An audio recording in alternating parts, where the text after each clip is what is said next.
Stevie Item bagikan potret kondisi Iko Uwais, geram dengan kata-kata endorse COVID-19, singgung soal kemanusiaan. Kakak kandung penyanyi Audy Item itu menambahkan sekelumit kalimat bernada geram. Ia mengecam siapa saja yang berani bilang endorse COVID-19.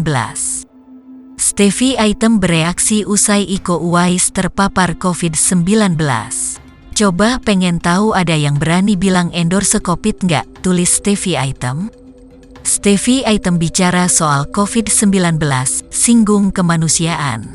Buat kalian yang dengan entengnya bilang COVID-nya ada tapi tidak berbahaya, seperti flu biasa, nanti juga sembuh sendiri. Jangan dibesar-besarkan, kalian sama sekali tidak punya rasa kemanusiaan terhadap orang yang punya penyakit bawaan berat atau komorbid, ungkapnya.